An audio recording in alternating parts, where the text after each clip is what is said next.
या पुस्तकामध्ये मानसशास्त्राचा विचार केलेला आहे, या पुस्तकामध्ये आहाराचा विचार केलेला आहे, या पुस्तकामध्ये बॉडी लँग्वेजचा विचार केलेला आहे, पेहरावाचा विचार केलेला आहे आणि म्हणून हे पुस्तक खरोखर वाचनीय आणि विकत घेण्यासारखं आहे. आणि हे सिग्नल्स मॉडिफाय करण्याचं, आपल्या सुप्त मनाला स्पर्श करण्याची शक्ती या पुस्तकामध्ये डॉक्टर नितीन ढेपे यांनी निर्माण केलेली आहे. हे पुस्तक नसून ती एक चळवळ आहे आणि ही चळवळ ढेपे सर गेली कित्येक वर्षे हजारो किलोमीटर प्रवास करून ती चळवळ उभी करताय. एक वैद्यकीय क्षेत्रातली गोष्टी लोकांपर्यंत पोहोचणे खूप अवघड असतं, कारण जसं सोनाली मॅडमच्या क्षेत्रामध्ये लोक सहज येतात तसे आमच्याकडे लोक अशी होऊन येत नाहीत, वाचत नाहीत. म्हणून मी विचार करतो की कसं मांडायला हवं, पण ते सूत्र नेमकं ढेपे सरांना या पुस्तकात सापडलेलं आहे आणि त्याच्यामुळे या पुस्तकाला एक वेगळं ललित मूल्य प्राप्त झालेलं आहे. सावळं म्हणजे कुरूप हा जो एक समज झालेला आहे तो दूर होण्यास खूप मदत होईल,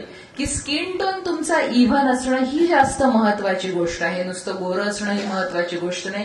त्यांनी जो बजेट स्किन केअरचा मुद्दा मांडला तो अतिशय चांगला मुद्दा आहे, की लोअर मिडल क्लासमधल्या लोकांसाठी सुद्धा सौंदर्यशास्त्र उपलब्ध करून देणं ही त्यामागची त्यांची भूमिका दिसते. ढेपे सरांची जी चळवळ आहे, जसं अभय कुलकर्णी सरांनी सांगितलं की समाजाच्या शेवटच्या माणसापर्यंत सौंदर्यशास्त्र पोहोचलं पाहिजे आणि त्याला त्याची प्रत्येकाला गरज आहे, पण त्याला त्याची जास्त गरज आहे. कारण मी रोज माझ्या गावात हे अनुभवतोय की जी मुलगी तुलनेने छान दिसत नाही तिला हुंडा जास्त द्यावा लागतो.